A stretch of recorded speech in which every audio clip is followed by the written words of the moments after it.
नमस्कार, मैं हूं संतोष गुप्ता और आप देख रहे हैं 9+ न्यूज।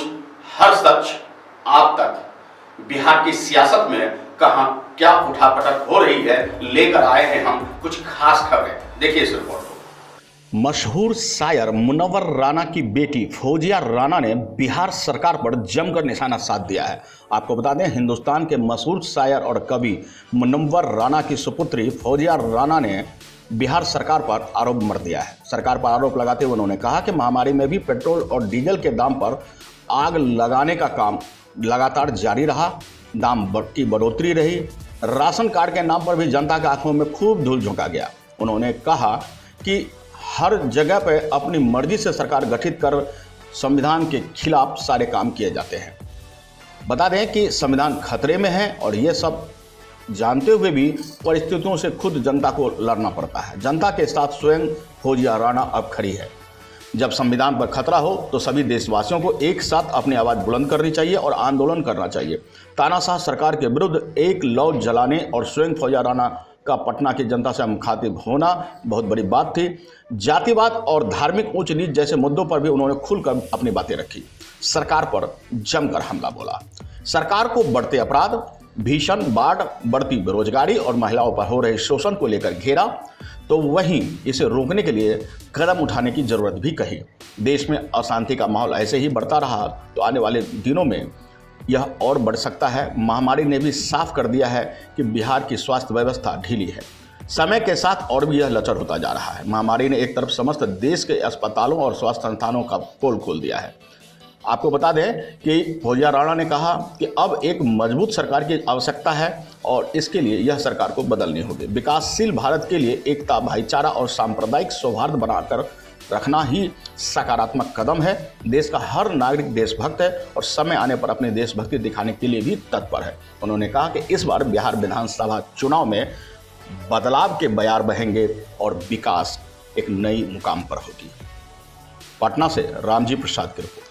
कुछ भी जो उनके अपने एक चलते रहते हैं, मैं कतई उसको सच नहीं मानती हूँ, क्योंकि जब ये कहा ही जाता है कि हम वहाँ से मदद करते हैं, आप तक पहुँचती नहीं, जब ये चीजें सरकार को मालूम है तो सरकार ने इसके खिलाफ क्यों नहीं कोई कार्रवाई की। आज आप स्थिति देखिए कि लड़कियों की पढ़ाई के लिए जो भी लड़कियां हैं वो पढ़ना चाहती हैं, बहुत सी ऐसी जगहें हैं जिनके आंकड़े मेरे पास मौजूद हैं, जो जगहें मेरे पास हैं वहां तक कोई सुविधाएं नहीं है। बेसिक सुविधा होती है कि महिला शिक्षा कर्मी है ही नहीं, तो कहीं ना कहीं पेरेंट्स जब अपने बच्चों को भेजते हैं, लड़कियों को भेजने से कतराते हैं कि शिक्षा कर्मी नहीं है।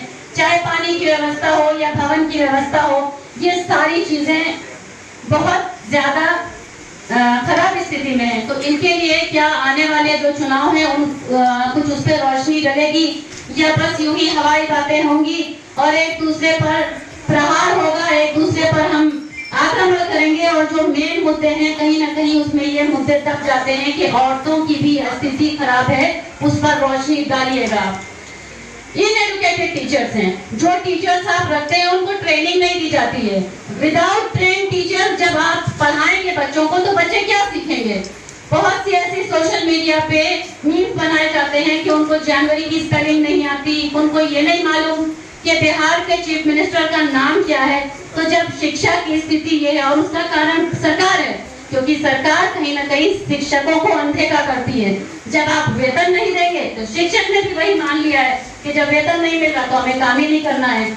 मुझे बहुत आश्चर्य होता है कि जो भी सरकार आती है वो जनता को सिर्फ वोट बैंक की तरह यूज करती है। क्या अब ये चुनाव के वक्त क्या मास्टर स्ट्रोक खेलने की जरूरत थी कि अब शिक्षक याद आ गए, अब आइसोलेशन सेंटर बनते हैं। इतने दिनों से 4 महीने से जब देश बंद था, जब ये लॉकडाउन था, तब ख्याल नहीं आया। बहुत अफसोस की बात है कि जब चुनाव करीब होते हैं तब जनता याद आती है। मैं सब चैनल माध्यम सब जितने भी जज्बे को सैल्यूट करती हूँ। Thanks to all of you. Media बड़ी हो या छोटी, सारे लोगों का योगदान है। जब मैदान में उतरते हैं तो सब बराबर होते हैं उस जंग के खेमे में। इसमें क्रेडिट बड़ी छोटी सब मीडिया का है और आप लोगों का एक महत्वपूर्ण योगदान रहा। तो मैं इसके बाद आप सब लोगों को सम्मानित करना चाहती हूँ, लेकिन आइए अब उन मुद्दों पर बात करते हैं जिन मुद्दों के लिए ये कॉन्फ्रेंस की गई है। सबसे पहले तो मैं ये बताना चाहती हूँ बिहार की जो स्थिति है, बिहार कहीं ना कहीं पुरुष प्रधान स्टेट हो गया है। पुरुष प्रधान सियासत होती है, पॉलिटिक्स पुरुष प्रधान है, और जो चुनाव है उनको भी पुरुष प्रधान बना दिया गया है। देखिए, ये मैं नहीं कह रही हूँ, ये आंकड़े बताते हैं। आप भी अगर सर्वे करेंगे, आप भी अगर, अब तो हर चीज के लिए सोशल मीडिया है, आप भी गूगल करें तो आपको पता चल जाएगा, क्योंकि इसके साक्ष्य मौजूद हैं। तो जब स्त्री को जगत जननी कहा जाता है तो इस स्तर पर भी बराबर से लाएं। पिछले कुछ महीनों में कुछ मुद्दे बहुत ज्यादा सामने आए, उसमें सबसे बड़ा मुद्दा था ये कोरोना, बाढ़ और बीती जो सरकार करंट है उनके जो भी उनके जो मसले थे कि उनका ये घोटाला था, वो घोटाला था। लेकिन मैं आप सब मीडिया कर्मियों के माध्यम से ये कहना चाहती हूँ कि महिलाओं पर भी ध्यान दिया जाए। पिछले कुछ महीनों से हम लोगों ने गलत चीजों पर आंदोलन किया, गलत बात के लिए आवाज उठाई है। आज बिहार की जो स्थिति है उसमें महिलाओं की जो स्थिति वो बिल्कुल बद से बदतर होती जा रही है। इन पर कोई कुछ बोलने वाला नहीं है। जो अभी रिसेंट सूबे के सरदार हैं, मैं उनका भी ध्यान केंद्रित करना चाहती हूँ कि कहीं ना कहीं आप लोगों ने महिलाओं को कहीं किनारे कर दिया है। क्यों ये स्थिति आ रही है? और कोई एक आवाज उठे जो ये कहे। मेरा मेन इस वक्त मुद्दा यहाँ पर यही है कि महिलाओं पर ध्यान दिया जाए। जो चुनाव होने वाले हैं अपने मैनिफेस्टो तक सिर्फ सीमित नहीं रखिए, महिलाओं के मसलों को हम आगे लाकर बात करेंगे।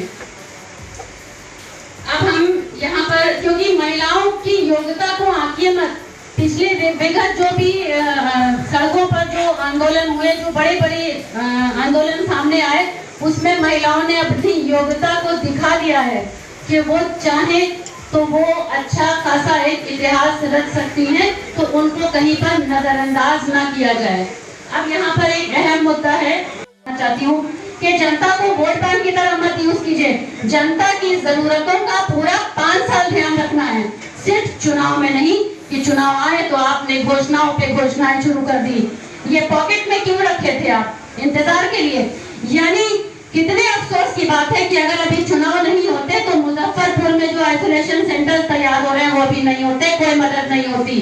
तो कहीं ना कहीं ये दर्शाता है कि आम जनता को, खास तौर पे महिलाओं को सिर्फ और सिर्फ इस्तेमाल किया जाता है। कहीं ना कहीं ये क्रोनोलॉजी है। जब शिक्षा नहीं होगी तो हमें जानकारी भी नहीं होगी कि क्या अच्छा है क्या बुरा है। तब शिक्षित नहीं है, चिकित्सा का हाल वही है।